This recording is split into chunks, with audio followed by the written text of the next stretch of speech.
Lady Caroline Ainsworth walked up the marble steps of Devereux House the way she did everything, slowly, deliberately, and without ever once looking down at her own feet. Behind her, a hansom cab rattled away into the November fog. Ahead of her, candlelight blazed from every tall window of the house she had been formally invited to attend, against the better judgment of half the ton. She counted the steps as she climbed them. 23. The same as last time. The same as the time before that. At the top, the footman bowed lower than he needed to. He had been in service 41 years, and he knew which guests Lady Devereux liked, and which she merely tolerated. Lady Caroline Ainsworth, 28 years old, 6 unsuccessful seasons behind her, no engagement before her, was the most spectacularly unmarried woman in London. The footman bowed lower because he could not think of any other apology to offer her. Caroline did not notice him, or chose not to. She handed her cloak to the second footman, smoothed the front of her gown, bottle green silk, 3 seasons out of fashion, perfectly fitted, and stepped through the great double doors into the warmth of the Devereux drawing room. The conversation did not stop. It dipped, the way conversation always dipped when she entered a room, and then rose again, slightly forced, slightly louder. From the corner of her eye, she saw Lady Marston turn toward Mrs. Allardyce and whisper something behind a fan. From the other corner, she saw Penelope Moswell, Penelope, who had been her closest friend at Miss Whitcomb's school and was now engaged to marry Caroline's former fiancé, pretend with great effort that she had not seen Caroline at all. Caroline did not look around. She knew exactly which way to go. She had been to Devereux House 36 times in the past 6 years, and she had a system. The small East Salon, where the older women drank ratafia and the younger men did not bother going. There she could stand near the second window from the left, hold a glass of something tepid, and survive the evening by being precisely as invisible as the carpet. Tonight, however, the small East Salon was already occupied. Tonight, Lord Marcus Whitfield, her former fiancé, the man who had broken their engagement 6 years ago by means of a letter delivered while she was at her morning prayers, had decided to greet her in the doorway. He was leaning against the frame, one hand on the gilded plaster, a glass of claret tilted in the other. He had grown stouter in 6 years. His cheeks held a fine red lace of broken capillaries that the candlelight made worse. He was smiling, the way a man smiles when he has been waiting half an hour for the chance to speak. "Lady Caroline." He raised his glass. He did not raise his voice. He did not need to. The air around him had already arranged itself into an audience. 6 years. 6 years, and I have not yet had the pleasure. "Lord Whitfield." Caroline curtsied, exactly as deeply as protocol required, not a hair more. "Tell me." Marcus took a sip of his claret. The lace at his throat trembled with the swallow. "Tell me, after all this time, still no husband?" The room behind him heard it. The room behind him had been waiting for it. A laugh started somewhere, small, breathy, the laugh of a person who was relieved that someone else had said the unsayable. Then a second laugh. Then a low, rolling laugh from a cluster of men by the punch bowl. Penelope Moswell pressed her glove to her mouth and stared at the ceiling. Caroline did not move. She did not blink. She had practiced this stillness in her bedroom mirror for 6 years, and then a voice spoke from somewhere behind her right shoulder. Quiet, unhurried, almost bored. And the room went silent the way a room goes silent when a single sound makes every other sound feel suddenly very small. "Lady Ainsworth." The voice was male, low, and entirely indifferent to the audience that had just been laughing. "Forgive the intrusion. Your steward at the West India docks sent word at 4 o'clock. The Bombay shipment cleared customs. The cardamom is on the bonded barge as we speak." Caroline turned slowly. She had practiced this turn, too. She turned the way one turns a key in a lock that has not been opened in a long time, with a pressure that is mostly patience. Behind her stood Theodore Ashbourne, the 8th Duke of Ashbourne, in evening black and a waistcoat the color of old wine. He had a folded slip of paper in his gloved hand, and the kind of expression a man wears when he has just remembered something dull and necessary in the middle of a pleasant conversation. He looked, in fact, exactly like a man delivering a business message. He did not look at Marcus Whitfield at all. "Your Grace." Caroline took the slip of paper from his fingers. Her own hand did not tremble. "I had not expected the news this evening." "The bonded warehouse closes at 6. I thought you would wish to know before the dancing." Theo bowed, to her only, and stepped neatly half a pace closer, which had the effect of placing his shoulder between Caroline and Marcus Whitfield, without appearing to do anything of the kind. "Lady Devereux mentioned you would be in attendance. I came to congratulate Lord Whitfield on his engagement." He turned then, very slightly, and looked at Marcus for the first time. It was not a long look. It lasted perhaps 2.5 seconds, but Marcus Whitfield, who had been laughing one breath earlier, had gone the precise colour of skimmed milk under his powder, and the hand holding the claret had begun a small, embarrassing tremor. Your Grace." Marcus straightened. The gilded plaster behind him creaked under the sudden withdrawal of his shoulder. "I was not aware that you and Lady Caroline were." "Were what?" Theo asked. The word was a stone dropped into a still pond. "Acquainted. Lady Ainsworth and I have been business associates for 3 years and 7 months." Theo said it the way he might have said the date of the Battle of Trafalgar, as a fact already known to every educated person in the room. I would have thought it common knowledge. It was not common knowledge. It had been, in fact, the most carefully kept secret in London. But the room behind Marcus had now stopped pretending not to listen.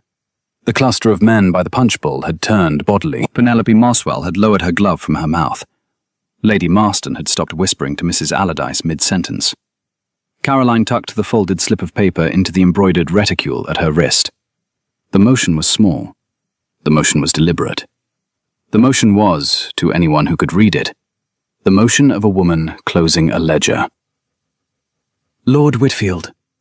She inclined her head, a courtesy precisely the depth of his rank, and not a hair more. "I will not detain you from your guests. Please convey my regards to Lady Penelope on her engagement.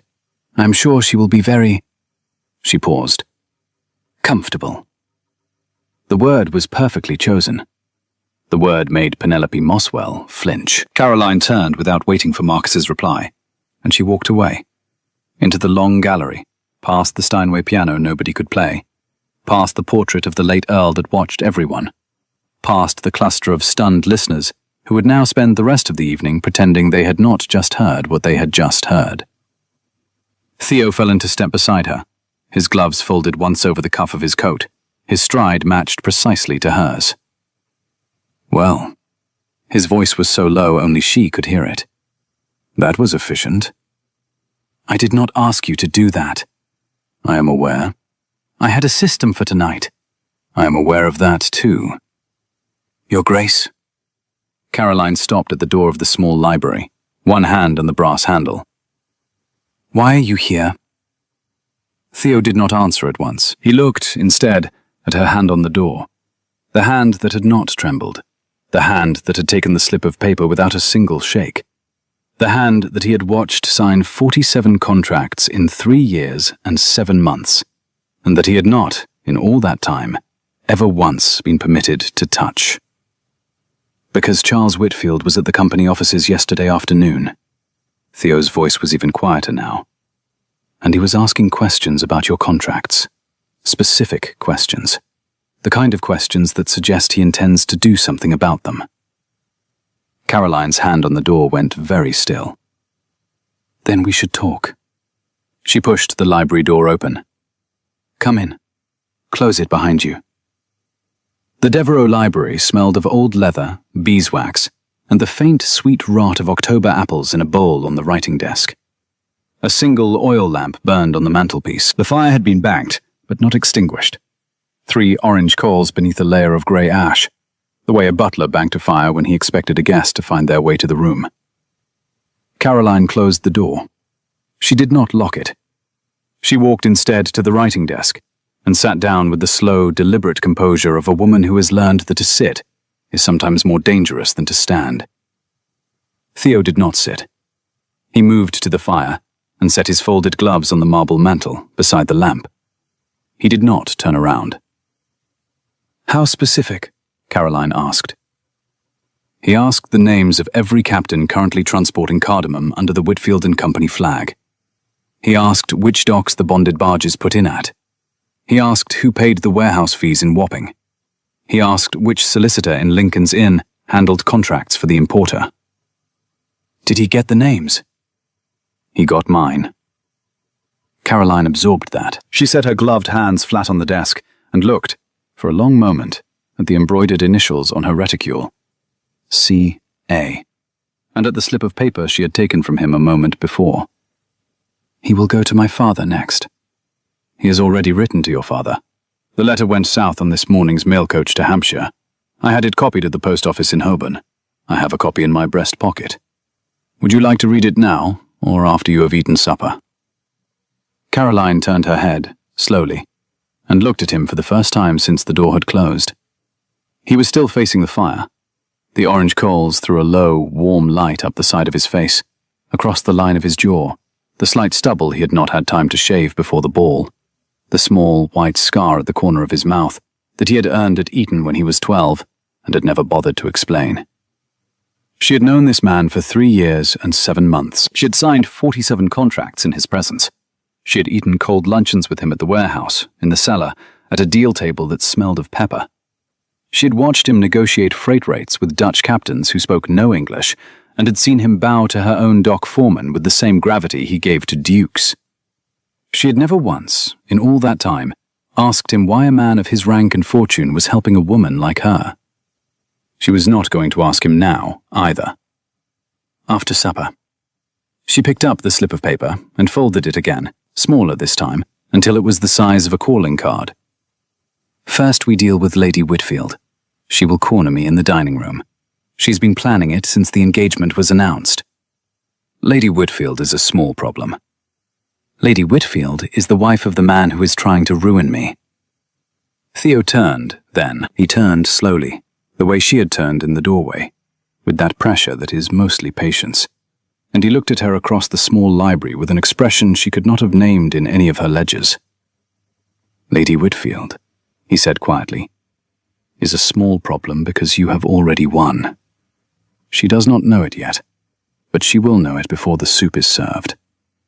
I have absolute confidence in your ability to make the entire dining room watch her discover it. The fire popped softly.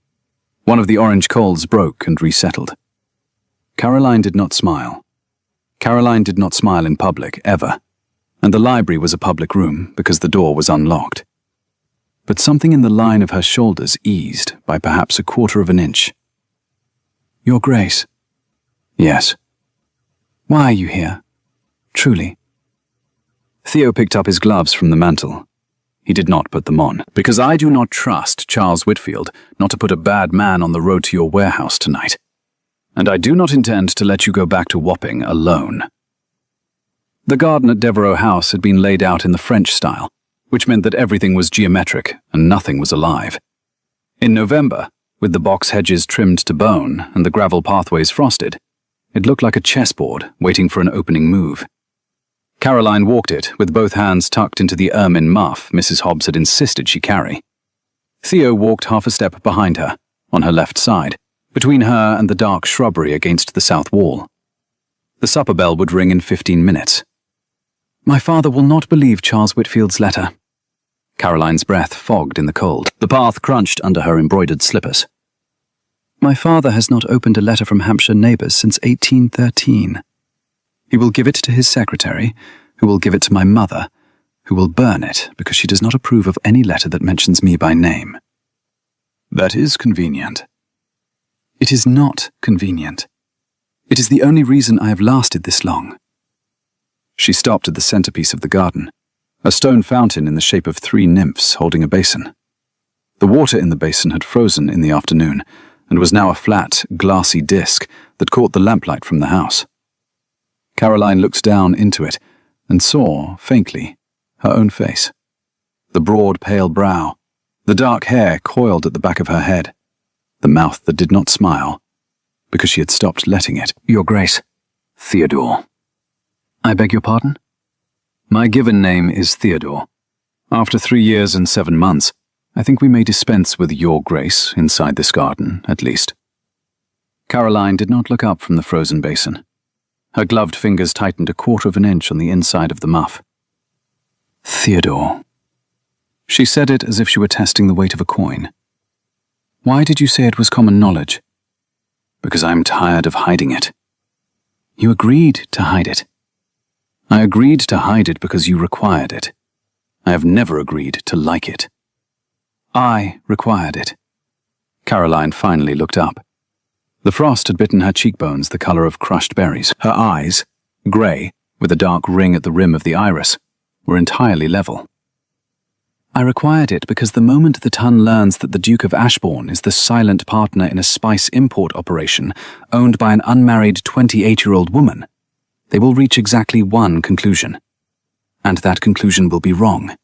And it will follow me into every drawing room in England. And it will make me precisely the thing I have spent 6 years not being. Which is? A woman who survived her ruin by becoming someone's mistress. Theo was silent for 2 breaths. The garden was silent for 2 breaths. Somewhere inside the house, an oboe started up, very faintly, the first warm notes of a country dance. I will not, he began. I know you will not. I have always known you will not. The Ton will not care what you have not done. The Ton will only care what they can be made to believe. And Charles Whitfield is very, very good at making them believe. The wind moved across the box hedges. A scatter of dry beech leaves blew across the gravel like small running feet. Caroline did not move. I will not marry to be respectable. Her voice was very low, very even. The voice of a woman reciting a list she had recited to herself many times in the dark of her own bedroom. I will not pretend my work is a hobby. I will not need a man's name on my contracts to make my contracts legal. I will not take a husband to disprove a rumor. I will not. She stopped. What? Theo asked. I will not pretend, in front of you, that I have not thought about marrying you. The sentence dropped into the cold garden and settled there like a stone hitting the bottom of the frozen basin. I think about it every Tuesday afternoon when you bring the customs ledger, Caroline said. The words came out of her in the same voice she used to dictate freight invoices.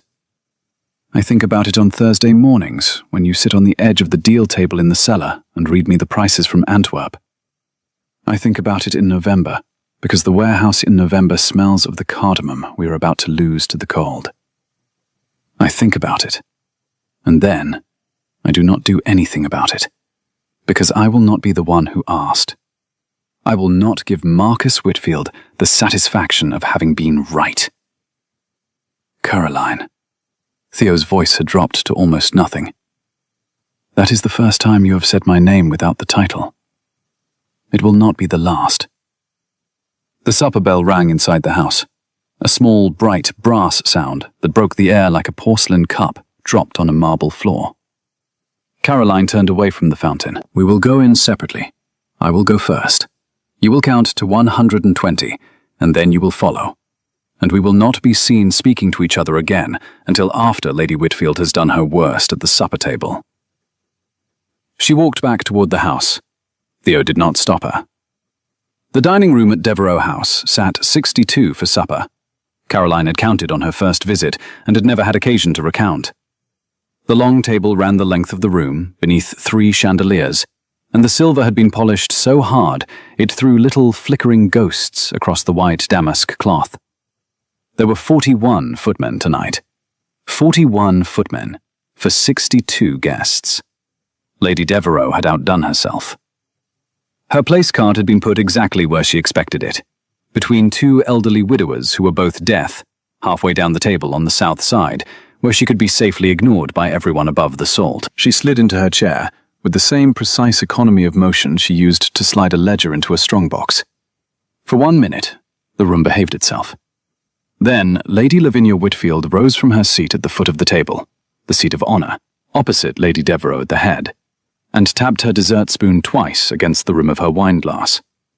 The room fell silent immediately. "My friends," Lady Whitfield's voice carried beautifully. She had trained it for parlor recitations as a girl. "Before we begin, I wish to say a word about the engagement we are celebrating this evening. My son Marcus and dear Penelope have known each other since childhood, and their union is the answer to a mother's prayer. I wish them every happiness. And I wish, also, to remind us all that some women find the path to a husband sooner than others, and some women never find it at all." There was a small, anxious laugh from somewhere near the head of the table. It died very quickly. Lady Whitfield turned her head, slowly, and looked directly down the long, polished length of the white damask at Lady Caroline Ainsworth. "My dear Caroline." Her voice was the kind of voice that had been polished by 40 years of practice in saying cruel things in pleasant tones. "I do hope you will not feel out of place tonight. I know how difficult it must be for a woman of your particular history to attend the engagement ball of a man she once expected to marry. We none of us forget that you would have been my daughter once. I am sure you take comfort in your charitable works." Caroline set her soup spoon down, very gently, against the rim of her bowl. The room was now so silent she could hear the candle wax drip onto the brass candle dishes. She did not stand. "Lady Whitfield." Caroline's voice was perfectly clear. It carried to the far end of the table without effort. "Forgive me. I am a little uncertain of your meaning. Which charitable works did you have in mind?" Lady Whitfield blinked. She had not expected a question. "Why, your needlework, my dear. The orphan's linen. I'm told you sew very prettily." "I do not sew. I have not sewn since I was 16. I find I have no aptitude for it." Caroline's gloved hands rested perfectly still on either side of her bowl. "What other charitable works did you have in mind?" The parish flowers, then. I was certain Mrs. Allardyce told me. I do not arrange flowers either." "My dear," Lady Whitfield's voice had begun very faintly to thin. "I confess myself at a loss as to how you fill your days, then." "I import spices, Lady Whitfield." Caroline said it the way another woman might have said, "I read Mr. Wordsworth's verse." "Cardamom, principally, and black pepper, and a little cinnamon, from Bombay, by way of the Cape, on bonded barges that put in at the West India docks. I've done so for 3 years and 7 months. I have 47 active contracts. The Bombay shipment cleared customs at 4 o'clock this afternoon, in fact. I was informed of it shortly after I arrived this evening." She paused. The pause was perfectly measured. "Did your husband not mention it to you? I was given to understand he was making inquiries about my contracts at the company offices yesterday afternoon. I had assumed he intended to discuss the matter with you." The clergyman from Sussex made a small, involuntary sound, like a man who has just been struck on the back of the head with a soup spoon. Lady Whitfield's mouth opened. Lady Whitfield's mouth closed. Lady Whitfield put one hand on the back of her chair, as if she had felt the floor move, and then, very carefully, she sat back down. The dessert spoon was still in her other hand. She set it down on the table beside her water glass, with the small, careful precision of a woman who has just discovered that she is no longer in possession of her own dining room. At the head of the table, Lady Devereux, who had been watching the entire exchange with the bright, pleased eyes of a woman who hosts these dinners precisely for moments like this, lifted her own glass. "To the engagement of Lord Whitfield and Lady Penelope Moswell." Her voice was very dry. "And to the surprising versatility of Lady Caroline Ainsworth's accomplishments." 60 guests lifted their glasses. 2, Lady Whitfield and her son, did not.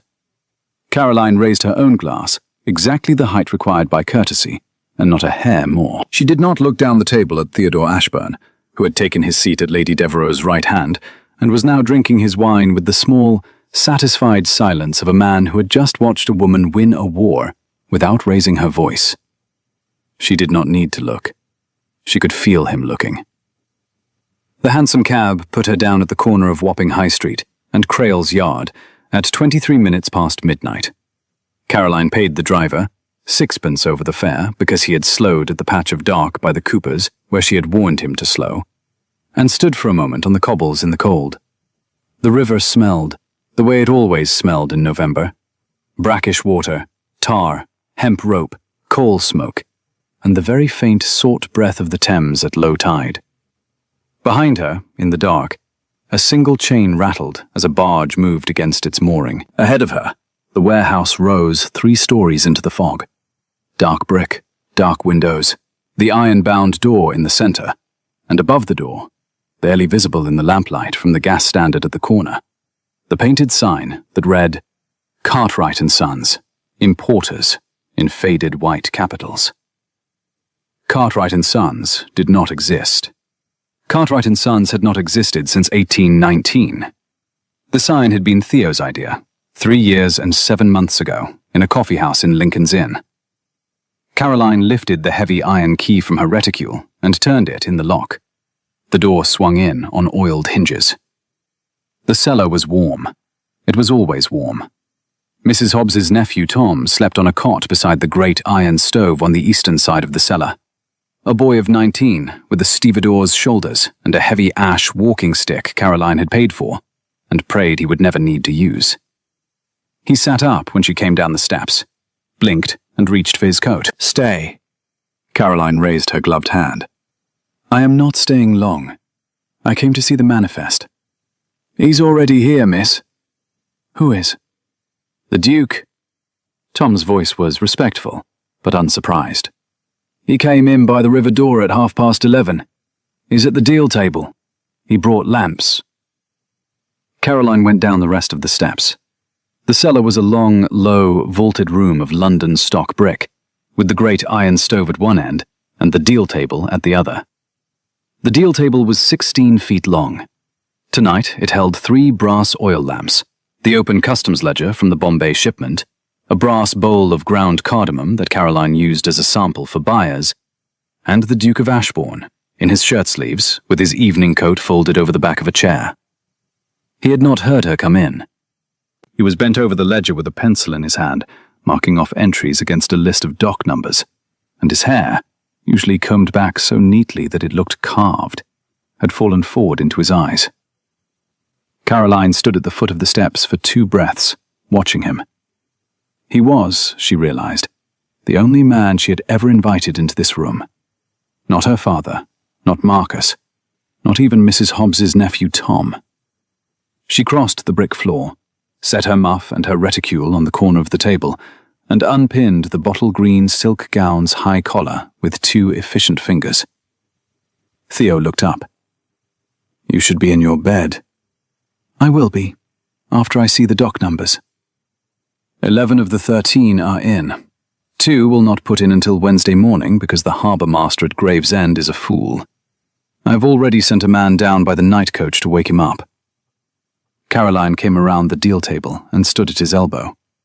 The cardamom in the brass bowl was very strong. The brass oil lamps threw a warm yellow light up under his jaw. "Theodore, you said in the garden you would not let me come back to Wapping alone." "I did." "You did not come with me. You went ahead of me." "I did, because if I had come with you in the carriage, I would have asked you a question I do not yet have the right to ask. And I have decided, recently in your garden, when you said the word marrying out loud, that I am not going to ask you that question until I have made the world safer for the answer." Caroline did not move. The lamp closest to her hand made a small, contented sound as the wick adjusted itself. "The world is not going to become safer." "Then I will make it less dangerous. There is a difference." She put her gloved hand very lightly on the open page of the customs ledger. Her hand was perhaps 2 inches from his. She did not bridge the 2 inches. She had a system. "Theodore, stay until morning. Sleep on the cot by the stove. Tom will sit up by the river door. I will sleep in the office above. In the morning, before the docks open, we will go to Lincoln's Inn together, and we will see my solicitor. And then we will go to the company offices. And then we will see what kind of question the world allows you to ask me by tomorrow night. Yes. She picked up her muff and her reticule, climbed the wooden stair to the office above, and shut the door behind her with the same small, perfectly composed click she had used on the library door at Devereux House. In the cellar below, the Duke of Ashbourne sat down very slowly on the bench by the deal table, put his elbows on his knees, and pressed the heels of both hands into his eyes for a long, long moment. She woke to the smell of bread. Tom had baked a loaf in the iron stove at 5:30. It was the first thing Caroline understood as she came down the wooden stair into the cellar. The second thing she understood was that Theo was already gone. His evening coat was no longer over the chair. There was a folded slip of paper on the corner of the deal table, weighted with the brass cardamom bowl. The handwriting on the outside said only, C.A. She unfolded it. Customs House at 9. I've asked Mr. Pelham to meet us with the contracts. I will be at Lincoln's Inn until 8, then at the Bedford Coffee House. Eat.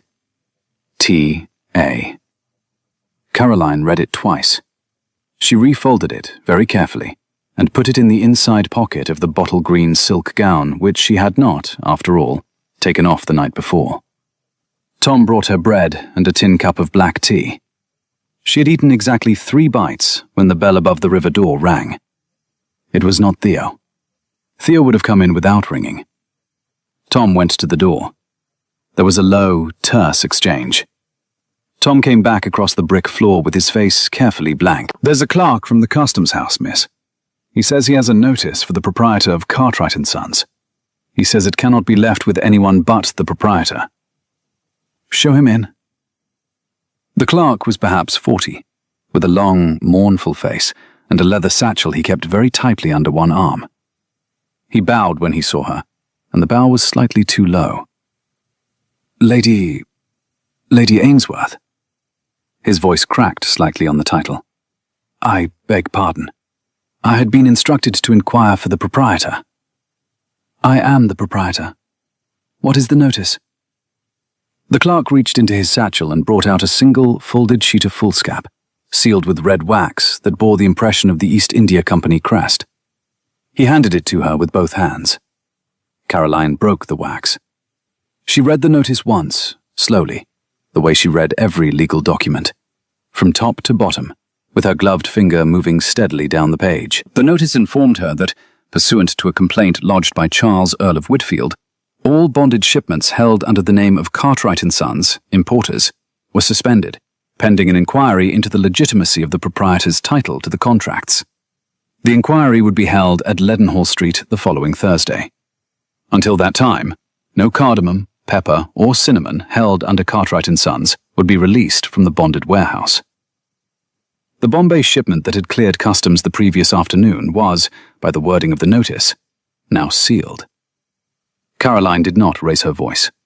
She did not, in fact, allow her face to do anything at all. Thank you, sir. She handed the notice back to the clerk, who looked at it as if she had handed him a hot kettle. I will receive a copy of the formal complaint at the Lincoln's Inn chambers of Mr. Edmund Pelham by 10 o'clock this morning. You may inform the Board of Directors that I shall present myself at Leadenhall Street on Thursday next, and that I shall bring with me the complete original ledger of Cartwright & Sons since its founding, and that I shall be accompanied by my solicitor and by my business partner. Your business partner, ma'am? His Grace the Duke of Ashbourne. I believe the board is acquainted with him. The clerk's mouth opened. The clerk's mouth closed. The clerk bowed, far more deeply this time, and took his satchel and his terrible piece of foolscap, and went out by the river door at a pace that was not quite running, but was no longer walking. Tom closed the door behind him. Caroline picked up the bread again. She put it down. She walked, very deliberately, to the wall by the iron stove, where the calendar hung on a brass hook, and she counted forward. Today was Saturday. Thursday next was 5 days away. 5 days to keep the cardamom from rotting on a sealed barge in the bonded warehouse. 5 days to assemble her defense. 5 days to persuade 14 company directors that a 28-year-old, unmarried woman had the legal right to own a shipping concern in her own name. 5 days. And then, the rest of her life. She put on her cloak. "Tom, send a runner to the Bedford Coffee House. Tell His Grace I am on my way to Lincoln's Inn now. Tell him to bring every contract he has signed for me in the past 3 years and 7 months." Leadenhall Street on a Thursday morning was the loudest street in London. The traffic of carts, the cries of porters carrying tea chests, the clatter of bonded warehouse doors opening and shutting, up and down the length of East India House. All of it merged into a great, low, continuous roar that sounded, Caroline thought, exactly the way ambition sounded when you put your ear to it. She walked up the steps of East India House at 22 minutes to 10, with Mr. Edmund Pelham of Lincoln's Inn on her left and the Duke of Ashbourne on her right.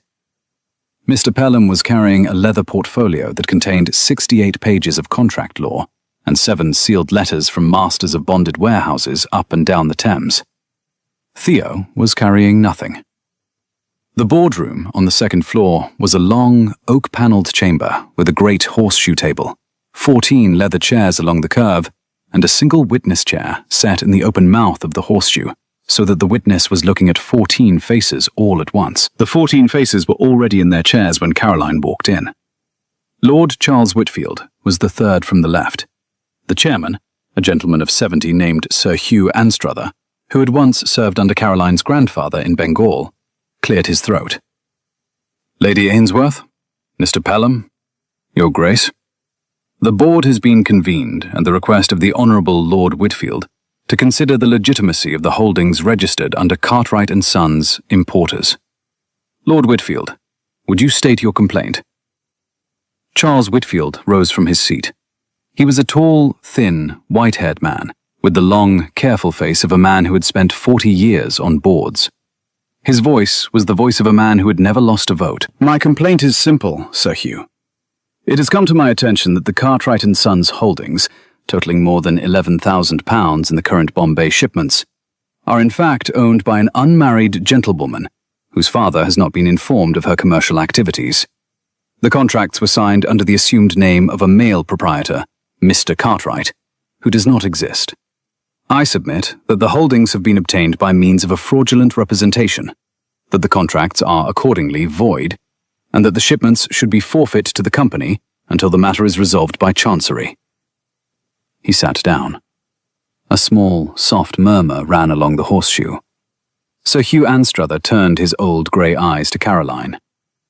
"Lady Ainsworth, your response?" Caroline sat down in the witness chair. She did not look at Charles Whitfield. She looked, instead, at Sir Hugh. "Sir Hugh, is it the position of this board that an Englishwoman of full age and sound mind may not enter into a binding contract for the import of goods?" Sir Hugh blinked. "It is not, Lady Ainsworth." "Is it the position of this board that an Englishwoman of full age and sound mind requires the consent of her father to enter into a binding contract for the import of goods?" "It is not, Lady Ainsworth. The law is clear. A femme sole, that is, an unmarried woman, has the same contractual capacity as a man." "Then I am at a loss, Sir Hugh, to understand what fraudulent representation Lord Whitfield believes I have made. I have not represented myself as married. I have not represented myself as a man. The contracts of Cartwright & Sons are signed by a Mr. Cartwright, it is true. Mr. Cartwright is the trade name of the firm, a customary practice of importers, as I am sure his lordship knows, since his own family has traded under the name of Whitfield & Company since 1761. Although there has not been a Mr. Whitfield personally signing a contract since the second Earl. The trade name is registered. The trade name is legal. And the principal owner of the trade name, the person with sole signing authority on every contract, is myself." She paused. She let the silence breathe. "I have brought with me the complete original ledger of Cartwright & Sons since its founding 3 years and 7 months ago. I have brought every contract bearing my signature, witnessed by His Grace the Duke of Ashbourne, who has been my silent partner since the founding. I have brought the 7 letters from the masters of the bonded warehouses, attesting that the trade name Cartwright & Sons has at all times been understood by the trade to refer to my person. And I have brought, finally, this. She drew from her reticule a folded sheet of paper. This is a letter, dated yesterday morning, from Mr. James Hartwell, the senior clerk at Whitfield & Company, addressed to Lord Whitfield. It is an inventory of Lord Whitfield's own personal cardamom holdings, £1,140 worth, which, by the records of the bonded warehouse at the West India Docks, have been quietly shipped under cover of my own bonded barges for the past 18 months. Lord Whitfield has been using my freight contracts, Sir Hugh. He has been using them because mine are the cheapest on the river. He has been using them under the trade name Cartwright & Sons, knowing perfectly well who Cartwright & Sons is. The murmur along the horseshoe rose by half an octave. Charles Whitfield went very white. He did not stand up. He did not look at Caroline. Sir Hugh Anstruther took the letter from her gloved fingers. He read it. He read it twice. He set it down on the table in front of him, with the same small, careful precision Lady Whitfield had used to set down her dessert spoon at supper the night before. Lord Whitfield. Charles Whitfield's head came up. You will withdraw your complaint, sir. You will withdraw it now, in this room, before the assembled board, and you will withdraw it in writing before noon. You will further write a letter of apology to Lady Ainsworth, which she will keep on file at her solicitor's chambers. You will further refrain from any further inquiry, formal or informal, into the holdings of Cartwright & Sons. Is that clear? Sir Hugh, is that clear, sir? It was not a question. The 14 faces around the horseshoe table were all looking at Charles Whitfield in a particular way. The way 14 men look at a 15th man who has just fallen off the edge of the only ground he had ever stood on. It is clear, Sir Hugh. Then this matter is concluded. The shipment is released. The bonded warehouse will be informed within the hour. Sir Hugh turned his old grey eyes to Caroline one more time. Lady Ainsworth, your grandfather would have been proud of you today. Thank you, Sir Hugh. She rose from the witness chair.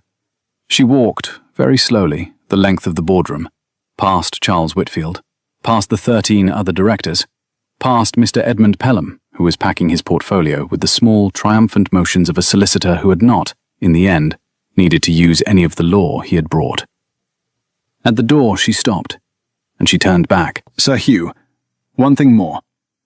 I should like to apply, before I leave this building, for the registration of Cartwright & Sons under my own name, Caroline Ainsworth, sole proprietor, with my partner, His Grace the Duke of Ashbourne, listed openly upon the founding documents. From this day forward, I should prefer that the trade name be honest about who has been keeping it. The chairman of the board of directors of the East India Company smiled, a small, slow, very dry smile that had not, perhaps, been seen on his face in some years. It will be done before noon, Lady Ainsworth. She bowed her head, a quarter of an inch, no more, and she left the boardroom. Theo followed her out into the long oak corridor. He did not speak until they had reached the great staircase above the front hall. There he stopped, and he turned, and he looked at her. Caroline. Theodore. I'm going to ask you a question now. I know. Will you marry me? She looked at him for a long moment. The November light fell through the high, arched window above the staircase and lay across the polished oak in pale gold bars. Not here, Theodore. Ask me at the warehouse. Ask me at the deal table, where you have read me the prices from Antwerp on Thursday mornings for 3 years and 7 months. Ask me with the cardamom on the table between us. Ask me in the place where the question makes sense. They went to Wapping that night. It was past 9 when they arrived. The river fog was thicker than it had been the night before, the kind of fog that turned the gas lamps along Wapping High Street into pale yellow halos and softened every footstep on the cobbles to a rumour. Tom had laid the fire in the great iron stove an hour earlier, and had then taken himself out to the river door and the street outside, and was not, by any reasonable definition, anywhere within the building. Caroline went down the cellar steps first. Theo followed. She had not changed her gown all day. The bottle green silk had been creased and pressed by 12 hours of carriages and corridors and witness chairs, and the high collar was rumpled at the throat, where she had pinned and unpinned it twice. She walked to the deal table. She lit the 3 brass oil lamps with a single taper, the way she had lit them for 3 years and 7 months. She took the brass bowl of cardamom and set it precisely in the center of the table. She turned, finally, and faced him. "Ask." Theo crossed the brick floor and stopped on the opposite side of the deal table. The brass lamps threw their warm yellow light up between them. The cardamom was very strong. "Caroline Ainsworth, 3 years and 7 months ago, you walked into the coffee house at Lincoln's Inn looking for a silent partner. You had a list of 43 coffee house patrons in your reticule. You had crossed off 42 of them already. I was the last name on the list. Why was I the last name on the list? Because you were the only Duke. I had been told to start with the Dukes, and I had decided, the day I made the list, that I would talk to the Dukes last, in case talking to a Duke about Pepper made me lose my nerve. By the time I reached your name, I had already been told no by an Earl, 2 Viscounts, a Baron, a banker, 3 solicitors, a tea merchant, a Lord Mayor, and a man who turned out to be selling fraudulent shares in a Welsh canal company. I sat down at your table because you were the last name on the list, and because I had run out of other tables. Do you remember what I said? You said, cardamom is the second most profitable spice in the East India trade. Why are you not also asking me about cinnamon? And I said, because I have not yet learned cinnamon. And you said, then I will teach you cinnamon. When can you start? Yes. Theodore, ask the question. He did not move from his side of the deal table. He set both gloved hands flat on the wood, one on either side of the brass cardamom bowl, the way she had set hers down at supper the night before. Will you marry me, Caroline Ainsworth, on terms that you will set, with your name on every contract, with your warehouse remaining your warehouse, with your solicitor remaining your solicitor, with no expectation that you will alter a single hour of any working day for my sake or for my title, or for the convenience of the ton, with the understanding that I have loved you since the 2nd Tuesday in September of the year I taught you cinnamon, and with the further understanding that if you say no, I will continue to be your silent partner and your friend until I die, but that I am asking, tonight, in this place, because I have decided I do not wish to die without having asked. The cardamom was very strong. Caroline did not move for a count of perhaps 20.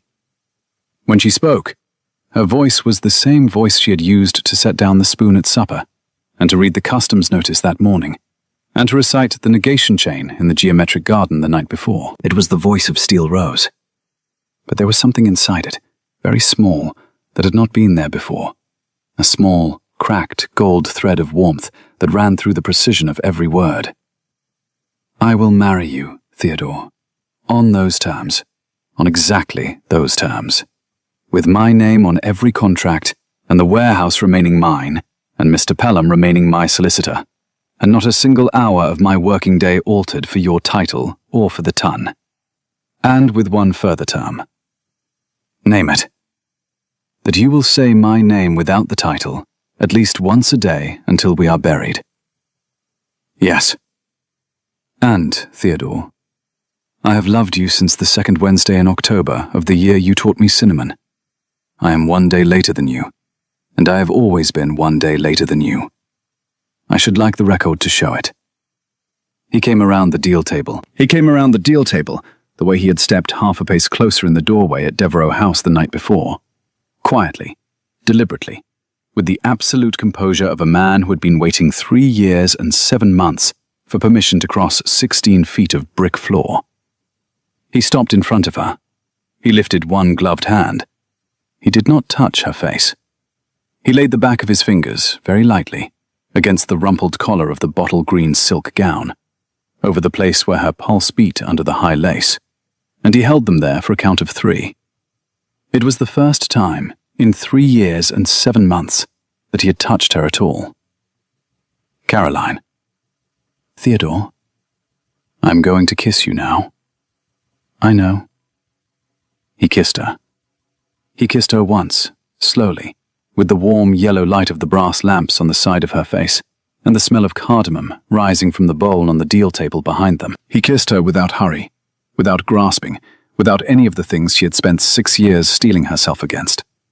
He kissed her the way a man closes a long, important book at the end of a long, important chapter, and then opens a new one. When he stepped back, the small white scar at the corner of his mouth was visible in the lamplight, and her gloved fingers were resting, very lightly, on the dark wool of his sleeve. In the morning, she said, we will go to Hampshire, and we will tell my father. He will not understand. We will tell him anyway. And then we will come back to the warehouse, and we will read the prices from Antwerp. Yes. Theodore, do not let me let go of your sleeve until the lamps go out. I have practiced not touching you for 3 years and 7 months. I should like to practice the opposite for at least an hour before I have to be Steel Rose again in the morning. 6 months later, on a warm afternoon in May, the Duchess of Ashbourne stood at the deal table in the cellar of the warehouse in Wapping, with the bottle-green silk gown folded over the back of a chair beside her, and a working pinafore of plain, dark calico tied over her morning dress. The pinafore was new. The pinafore had been a gift from Mrs. Hobbs, who had finally accepted that Lady Ashburn was going to spend Tuesday afternoons and Thursday mornings at the warehouse for the rest of her natural life, and had decided that she might as well do so without ruining her good gowns. Caroline had a pencil in one hand and the customs ledger open in front of her. She was checking off the May shipments from Bombay. 14 barges, all on time, the largest single delivery of cardamom Cartwright & Sons had ever signed for. The brass bowl of cardamom in the center of the deal table was new too. The old one had cracked along its rim during the move and had been retired to the office above. The new one was Theo's wedding gift to her, a hammered silver bowl with a small inscription on the underside that read, in tiny capital letters, "For the day the world allowed the question." Across the deal table from her, Theo was reading the prices from Antwerp aloud from a folded newspaper. He was in his shirt sleeves, his hair had fallen forward into his eyes, the way it had on the night she had first stood at the foot of the cellar steps and watched him without his knowing. She did not stop him. She had stopped letting herself look up from the ledger when he read aloud, because she had discovered that she could no longer look up from the ledger when he read aloud without losing her place. The river door rang. It was Tom, with a folded letter. He brought it across the brick floor to the deal table and laid it beside the silver cardamom bowl. And Caroline saw the seal at once. Red wax, the impression of the East India Company crest, the same seal that had come into the warehouse on the morning of the suspension 5 months ago. She broke the seal. She read the letter. She set it very carefully against the brass oil lamp at the corner of the deal table, where the warm May light from the high window above the river door would fall on it. Theodore, Sir Hugh Anstruther has died. He has named me to fill his seat on the board of directors of the East India Company. The vote was held last week. It was unanimous, except for Lord Whitfield, who is no longer a sitting member. Theo set the newspaper down on the deal table beside the customs ledger. Caroline, will you accept it? She turned her face up to the warm May light from the high window above the river door. The light caught the small grey ring at the rim of the iris of her eye, and the very faint, very fine lines at the corner of her mouth that had not, in fact, been there 6 years ago, when Marcus Whitfield had broken their engagement, by means of a letter delivered while she was at her morning prayers. I will accept it, on terms that my name will appear on the board's register as Caroline Ainsworth, not as the Duchess of Ashbourne, not as the Honourable Lady Ashbourne, not as Lady Caroline. Caroline Ainsworth, sole proprietor of Cartwright & Sons, the name I have used in this room for 3 years and 11 months. They will not object. I know. She picked up the pencil again. She picked up the customs ledger. She did not look up from the page when she said the next thing, because there are some things that are too important to say while looking at the person you are saying them to. Theodore, the cardamom in the new bowl. Thank you for the inscription. You are welcome, Caroline. The river outside moved against the wall of the warehouse.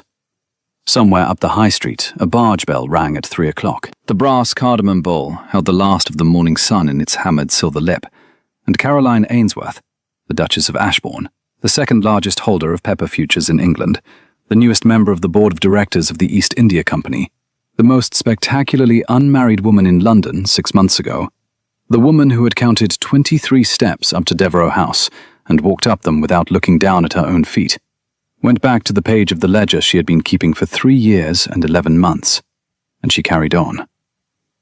Some women find their freedom in the place where everyone else expects them to be hidden.